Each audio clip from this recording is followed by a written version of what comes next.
Okay, wow. Thank you, Dr. Pha. How are you? Yeah, Neng Xiong, right? Tonight, watch coming for Susan, right? Look at the sign. Come on, folks.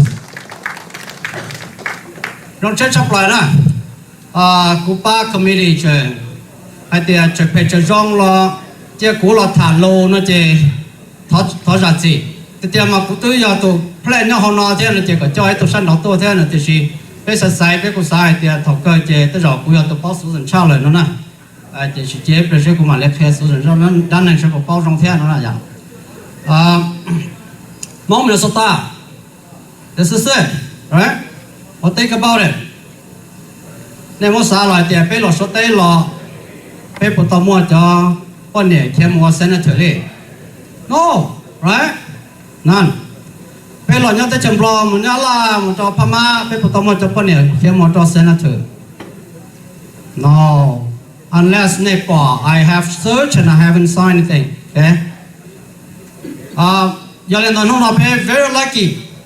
Very lucky that Hmong nhớ tới chấm America, Susan will be the second Hmong woman who is going to take the seat as a senator under Senator Hmoob.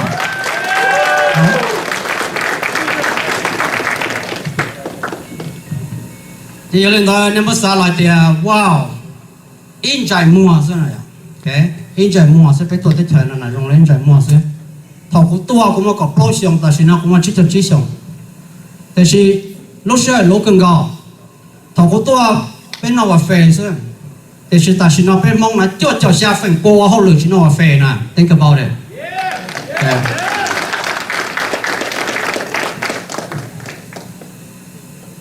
Minnesota, cho rồi thì thọ phải tổ chức thay thế cho tự dân đầu thì thì là passa là một trò là cho nó là tao ra đan này là next pause. Thọ phải là cho thay thế là nhất thì sủng á.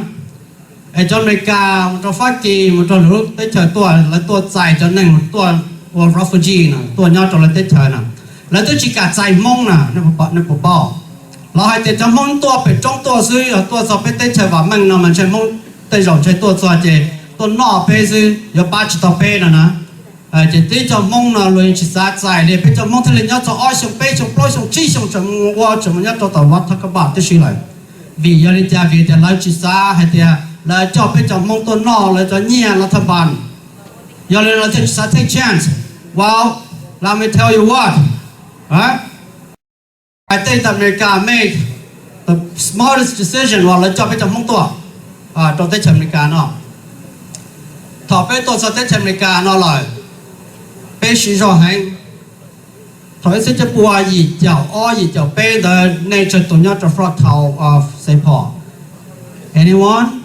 或者那怎么叫要差不对吧？fractal Saint Paul รู้สึกในจิตยากาแต่ชิมมันเนี่ยแล้วก็ตาต่อ police control ตาลิสนะ right ไปจากมองเรา take over now fractal is one of the most progressive area of Saint Paul everybody ตัวจะตัว fractal ซึ่งเราจะตลาดนี่เป็นตันชอเลยล่ะ why because จะไปจากมองvì ไปจากมองเอาตอมบอกนะจะตัดสินนะจะเล่ที่ปอดเต้าให้แต่มองยอดมินนิโซตานะ it's one of the most progressive refugee group like actually more to hide the Hmong in Minnesota actually the model refugee group in Minnesota. Okay.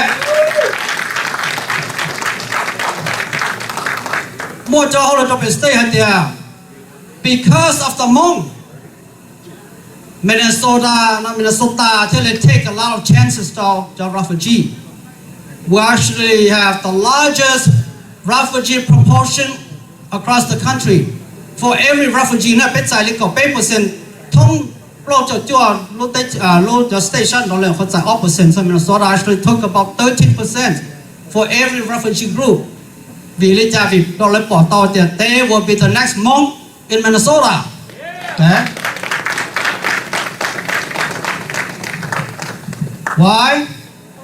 วิลิจาละหาลินดาวิทุกคนจะเป็นเจ้าHmongเนี่ยมุจอเตชมปลอมจะสวดเต้นะละหาลิจาละแต่ในตัวเขาจะตัวถอดไปแต่เป็นตัวมินนิโซตาตัวนะจะเลยเป้าคือแต่โอ้ในตัวมินนิโซตาตัวละจนหน่อจนช่วยจนมุ่งใจจะเป็นในตาเลียบยาฮะ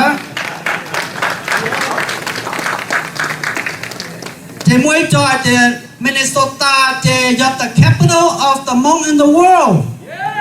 All right, right? Yes. We earn it. Come on, we earn it. Okay? Dr. Young, the first doctor in the Hmong history actually in here, Minnesota, and right in this house. Right? Yes. Cái đó này, trong all pan này all nó bên Hmong nhỏ Minnesota nó bên contribute $2 billion cho bên Minnesota economy. That's a huge $billions. Bên lọ cho tới chừng lọ nhá la thế nào, okay?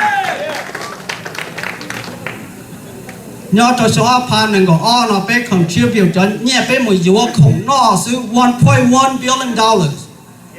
Okay? Think about it.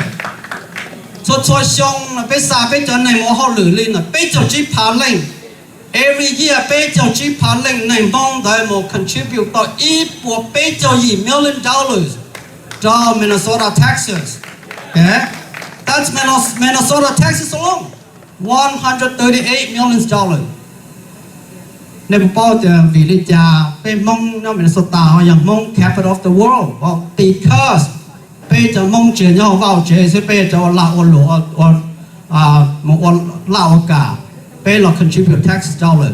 Lúc có họ lo chấp lại tới trường America là tới trường mong này bao tiền nhau từ Minnesota. Hmong American partnership. Every year about $9 million budget. Okay? Này phụ bao giờ cho charter school là chỉ là sẽ cho ý Minnesota opened the first charter school in the nation. But in 2000, Hmong in Minnesota opened the first Hmong charter school in Minnesota, Hmoob Academy. Okay. Thì giờ nó ta chỉ nói Minnesota một cho charter school trong chấp lại là gì cho luôn every year cho charter school nó cho tôi $5 million là cho cái chuyện này. That's a lot of dollars. About 7,000 bây giờ mình nhỏ xa phá lên bây giờ mình dùng cần tới charter school ta chỉ nói. Partly because bây giờ nhóm Minnesota very progressive. We need to provide options for bây giờ mình nhỏ. If public schools doesn't do their job, we gotta send our kids to charter school and public schools. Còn loyal chủ sĩ cho bây giờ mình nhỏ because our achievement gap is the worst nhớ trong Minnesota. For those of you actually are in education, okay, John trong nào. Giờ này sao ba bây giờ Hmong, you know that bây giờ Hmong buying power is huge. Chúng ta lên đó, này bảo bảo, cho ba thàn thế chân chạy sỉnh trong chấp lời ban này chấp lời cho tôi mà. Minnesota, yes, ba thàn thế chạy sỉnh soi xa, come on, yes, woo, right there, okay, cho ba thàn chạy sỉnh, cho nó qua cái này thì chỉ sau một thuở lại thì họ để họ chơi lưu nó cho nó tốt bộ chế này là từ giờ cho nó xem cho tôi ba cho bây giờ elected official giờ là từ giờ cho nó xem ok vì mua cho nó bây giờ rồi thế là mua rồi bây luôn bây thêm rồi chúng ta lên đó thâu nó thông tới trường America nóยังmong sự chỉ hay là nành tới rồi bây compete Minnesota sẽ tới bây giờ compete tàu số thế nhá là thế là cho nó tới gì cho hoàn pe elect một tàu cho public life một kiến đầu luôn nó chứa nữa bao giờ trong chạy là từ Hmong yes alright yes of course right the largest elected official trong bây giờ Hmong nhá tới trường America nhá Hmong nhá Minnesota right bị trong xóa bị trong nhà la bị trong blo bị trong comment nhá Minnesota Hmong because when people say Asian American in Minnesota they automatically think the Hmong people. Yeah. Okay.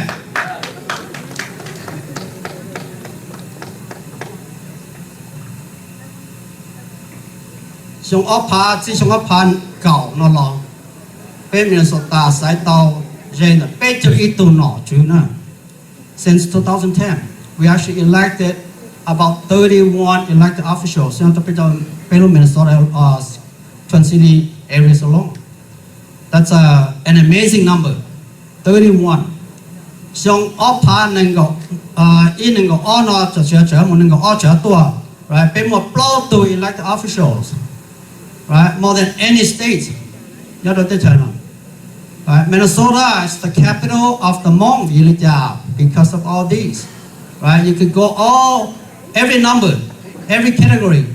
Bây giờ Hmong Minnesota surpass everyone. Xiong no na all planning go. Oh, we're going to add another person into this list, and that person is Susan Pha. Yes, right.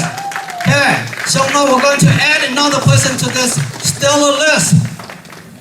Susan Pha, young here represent Senate District 38, SD 38, liajdawbnmaya point. Okay.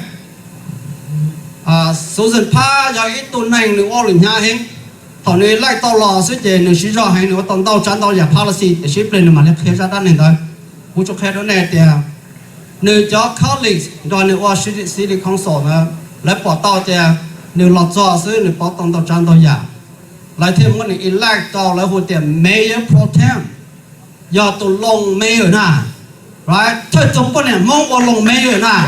about it. In the city of Brooklyn Park, right there, sitting right next to us. Okay? I would say, ooh, right? Because people, bây giờ đã nên là phải số lo, đó tới dân đầu là bao rộng. Bây giờ bọn này yên chúng moi cái cõi, bây giờ bọn này yên bông cao tà lịch sử for the first time in our history. Bây mua tụ bọn này giống như là Susan Pha, tao muốn đo lấy kéo nó chứ. For the first time in our history, that Japan actually closed the achievement gap between just nine. Maybe Japan actually surpassed right? Okay. So for the boys and for the men, we gotta work harder. Okay. So the page of Jinai, to public life, sister,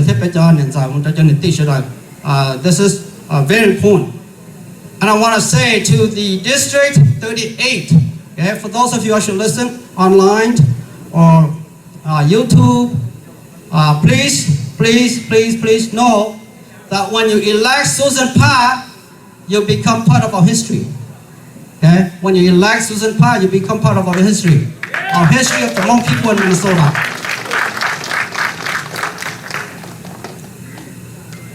Even though the turnout, it's not as expected, but the house is actually full.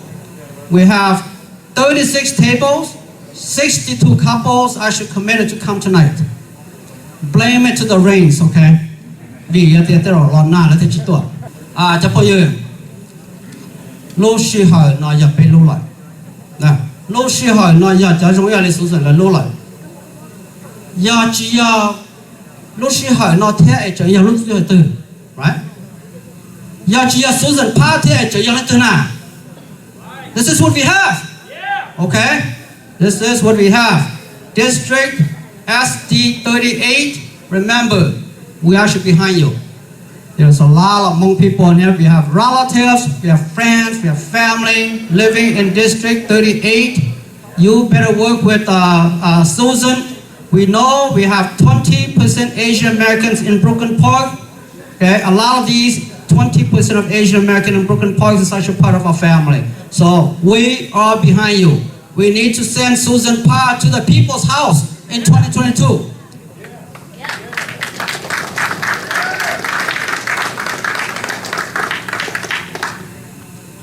So Susan, the vachua, anh nói này, thọ cú hai cho bé cho committee bé ông đơn này thả là hay nào là để Dr. Jam Long, committee member. Bé mà sinh ra ba mong cần cầu nè, chuyện nhà đi già là bé mua, chuyện to họ đeo chơi là bé chờ họ thành, cái chuyện to non ai cho số là bé nọ bé tuổi, và còn cho trong này nọ thì khai cho Susan theo vắt chuông cái nè, đầu tiên cái tàu nọ lại có chỉ số nó cà phê đó nè, tàu nọ là chỉ số nó cà phê, nếu cho cái ô rong, nếu ô rong cần cầu lại, hoặc nhiệt chế, hoặc tụ nè, với tụ mùa, hoặc tụ nhà cho cái tiền trả lại chuyển thoát cho, nếu là nếu một tài liệu cũng bị bỏ, giờ cũng chỉ bỏ này cũng chỉ chúng ta chỉ chơi này nè, cũng bị bỏ cho nên lúc xưa nhân tận này cũng theo chơi này, để xưa thằng này tàu lại nó chỉ còn nên hâm bộ. Cho các hòa liệu phụ tự gì cho các tổ chơi bây giờ cái tiền trả lại chuyển thoát cho lót cho mê là chơi giờ cũng tụ khen là cũng tới mùng thả lột tao cho home basement cho nên số gì nè lại hay chuyển nhau basement số lò lại thoát cho nhiều chỉ mùng còn nó thì cũng promise là lựa có thường có dây xong nên có on là chỉ cho các cho chạy thì có các thọ bên ba committee bên cho các chơi có đùa thếแต่เชียร์แต่เนี่ยจิตต่อยเลยเนี่ยก็เจสิเจก็จิตใช้เนี่ยนั่นน่ะโอเค so เกินอ่ะจะพูดจะเยอะไว้ตรงนี้ให้เดียจะใช้ลูกศิษย์นะไปเทเลปอเตาให้เดียไปจะมองหลอดสนใจนะหลอด interest to politics ลิตาชิโน่ everybody ไปมอเชียร์ให้ which is a good thing cho lúc chạy bé sửa là 18 rồi bé tới 18 tiền giờ thì bé 18 ta chỉ nói thì cũng bỏ tao thì có momentum nó thọc lại thì bé bắt tao lại so this is our time and so cũng sao thì này chuẩn tại đó chỉ có 3 lịch trả nữa chắp lại cho như thế Susan Pha bắt chuông cái con cổ cho chỉ tao kia xong nó cái chuẩn bị cái tao đi xe chở cho gì chở phá thì mà nó chỉ cũng khó cổ thì cho chỉ tao kia là có bé tao lại có chip phá trong cái này so mua cho nan tới yes mua cho nan tới trong tuần này thế bé sĩ chơi thếแต่สิnó mà mua bé cho lúc trong cho họ couple giờ mua hay cho number của ta lấy thể nhiên đó cho nên tao vào tao chơi nên họ của nên tết nó của cho nên thể nhiên là chỉ sang nên nhiên tôi nè make sure thì phải tao có chip pa nữa okay that's the goal so có chip pa cho nên cha là phải pa còn cho Susan lựa tu của pa thế còn nếu mấy khó xa cho gì cho pa còn nếu thế là mình cả tao cho họ campaignไอ้ก็ช่องนึงก็อ้อนะเจตัวนะเจเป็นตัวตัวHmong House was celebrating the second Hmong senator thank you nhớ trong đồ sẽ đời và châu đồ tàn thọ cho cử ti năng trà cho phong cho dư cái nọ cái chữ nên sẽ đời tua chỉ cần muốn xí hở tôi cũng biết món nó và châu đồ đã tới giảm lâu có theo có mà đào một trò đá lồn nó bỏ có thể có mà đào nên nào và chỗ đó này một đôi thằng cái committee này chỉ họ organize the fundraising nó là bắt sớm rồi của họ campaign thế chỉ tạo lên đó của cô là ôi nó lúa chỗ đó đã tới gian đầu thế này đã tới gian đầu này họ sợ ý chồng gì đâu có biết bỏ này thế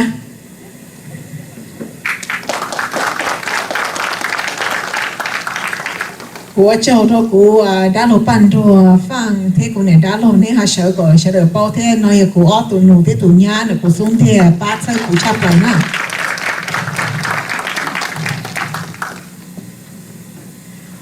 của châu đó lo thế này lo cái lần và giờ bị đã lô nè phong là chờ rồi về thầu tụi nhà họ tôi cho họ nói thế lo thế này lo này bây giờ nhỏ nó kia thọ sợ của biết bỏ này thế ok nói nữa và chờ này chờ họ tôi cũng thế nào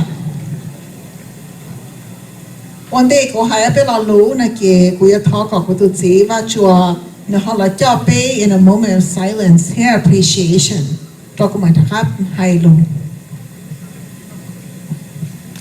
vô lên nó này của hai sẽ được tiếp bé của lo của chờ này là một tối không moment of silence tụi bé cho nhẹ cho chị cho nó cho chú nên thôi là tụi chó chỉ là bên nhỏ nè xử lý nó thanh này phong qua bỏ bây giờ Hmong veteran là một bây giờ leader thì bây giờ này cho gì nó cho bây giờ là mua là cho xe cho trà bùa cho kế tụi bé tụi tàu lúc tết chờ và mong đi nó thọ của chơi này sẽ là sao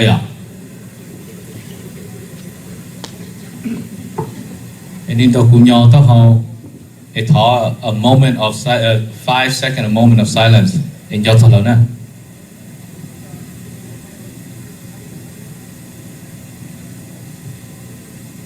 Okay, ni chỗ tao đó.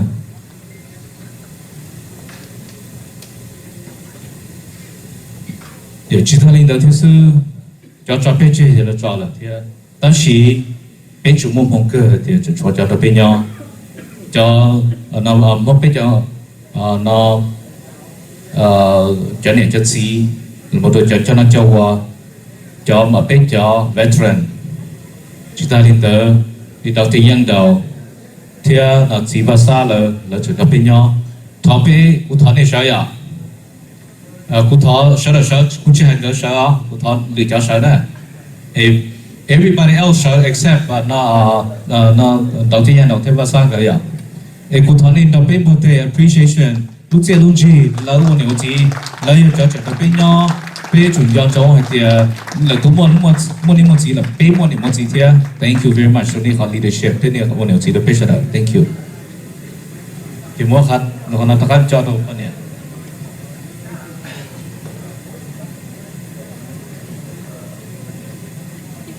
bây nè bây gì cho bây tôi tới chờ mình cả nó vì chờ có bây cho mình tụi mình nhỏ tao ấy luôn nâng rồng mua cẩn tao mua pi luôn nâng có bây mua nhẹ mua chia có bây mua ở nào ở chứ muốn cho lúa tê chỉ lúa tê lúa chờ giờ lên nào bây tôi cho tới chờ mình cả nó là bây nè bây gì mua lúa học phía cho bây Xiong ó phá khẩu trâu của thế đây là kia của chỉ share hai địa của là kia ở city council vì hai địa của yên bỏ hai địa họ bên lui rồi chỉ tàu mua ít tụi năng là represent bên cả đu hậu là giờ bên cả mông của bỏ đi dùng bên sẽ là cái nhẹ cái gì lui dần mua là mua trò rồi bên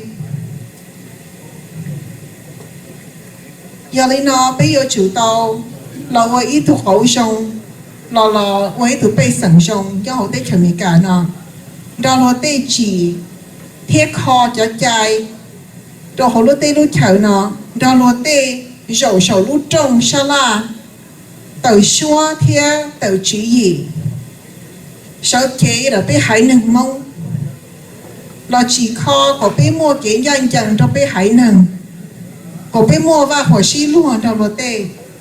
có bé lúc nâng tại chỉ nó muốn nó giá tận đây có bé cái mi tu mình nhỏ lúc nâng là của chúng một bản nâng sư họ cũng là kia qua ít từ city council thế họ tận đây nó cũng là kia là ít từ senator it's because we cannot rely on others to advocate for us or fight for us we must advocate and fight for ourselves. I've served on the Brooklyn Park City Council for 2 terms, almost 6 years. I've had the honor to be Mayor Pro Tem for the last 2 terms. And there's lots of things I'm very proud of that I've accomplished on the City Council. Those things have only strengthened my belief that I need to go forward and represent us at the Capitol. There's so much more that we can do together. There's so much more that I can do. Most recently, some of the things that I'm proud of is the $1.4 million grants that we were able to give to the over 40 organizations in our community.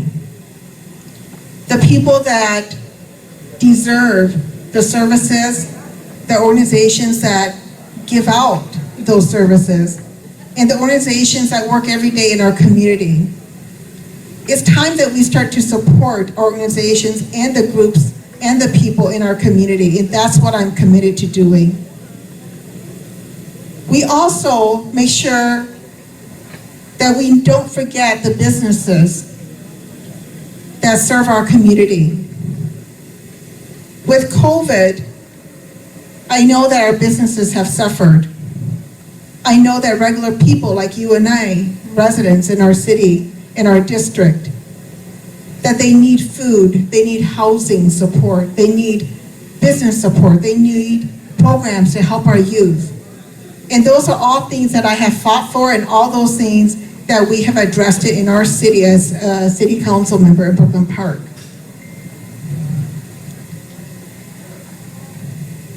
In order for us to build a future that we're proud of, a future for our children, we have to work together. And that means that all of us together, we have to think about the issues that are most important to us, and we have to work together to get there, to address those issues.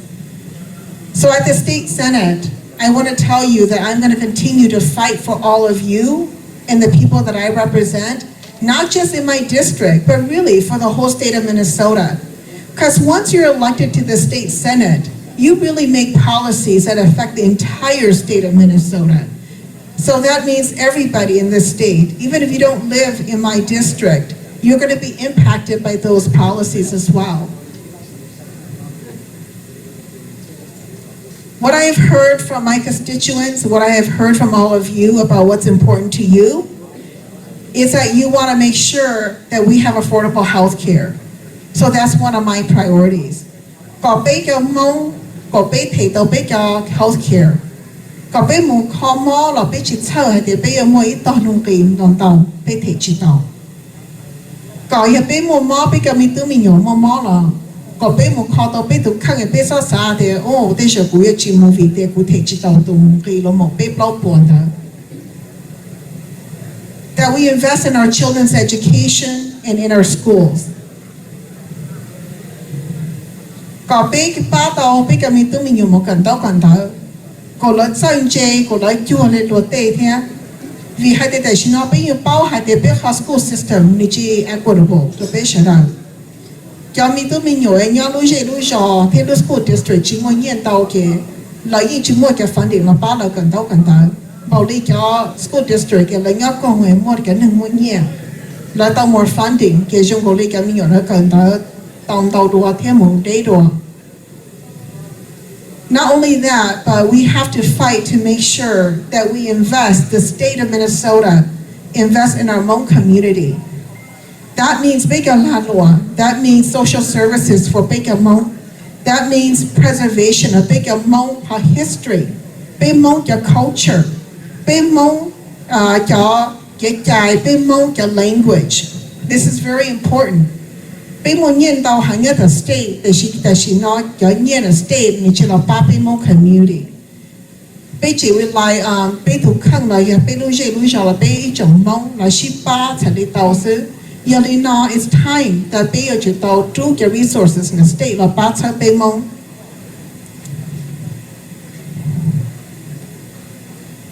So, to everyone that's here tonight, what you want to know is what ni tôi cổ mà nó như họ tiền ni tôi bắt sớ của lúc đó họ thâu của lúc campaign có mua dân mua nó họ Senate seat, but in order for me to win của yo thọ ni too hay tiền của ni bao nhiêu là họ ni ba tàu. What if ta biết tôi thả mình chỉ là biết họ budget tôi biết họ campaign này gì kiểu phá, that's a lot of money. Giờ mua sản là biết cái mong biết chúng bảo đi nói chỉ hơi nhiên tàu thế. Thế thì mua sản hay thì fundraise của tôi gì kiểu phá chỉ dùng gì kia đi nè.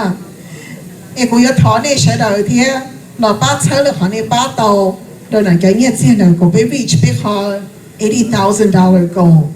Chỉ ta lên nữa cũng có thọ này họ vote. Nhân nhớ họ Brooklyn Park, Brooklyn Center, Osceola nó kia họ nói của họ district. Thọ này sẽ được mua vote nè, cho nên cái mình tự mình nhớ thôn lên số tụ cái over 18 của là mua vote. Nhưng mà cái chân cái dây cái phong cái như là nhớ hồ lúc giờ nó thọ của là họ muốn vote thế, not just hay của là muốn vote, she hold them accountable to that. Hay điều thọ của muốn vote là Susan, up and know afterwards, họ không muốn follow up có bảo tao muốn she họ muốn vote, giờ cái chỉ tao muốn là ước tặng she họ có muốn vote, hold them accountable to that vote and tell them about me, talk about cụ, giờ thì có họ xã thì new benefit đó của mình chỉ lỡ nó là thọ của món lỡ số tông thêm bề đó của mà hu để tặng lúc sẽ học mình chỉ là của lỡ get to know cụ thế. So I believe that there's a seat at the state capitol right now that is waiting for us, all of us here, and I need your help to get there.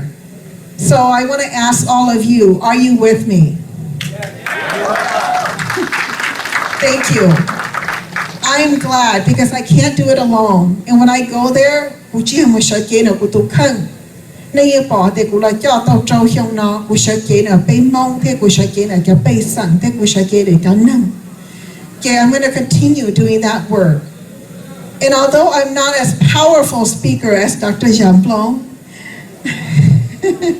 I can't follow him, he's too good. And I'm not as eloquent as my good friend but one thing is I'm very passionate about our people. I'm very passionate about the work that I do.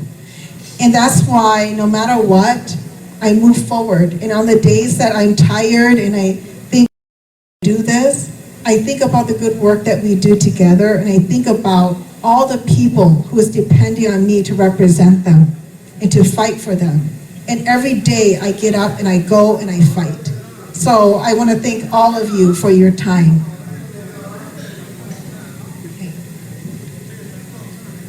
Lo lu sau lo na. We are the hot tower joe to the jam blow. Monoka madam moto dalo no po. Got take a madam moto dan talk your committee members who such a highly belanija no uma. Thank you so much for putting together this fundraiser for me. Vacho and I are incredibly grateful. Y'all 總你都知諗住。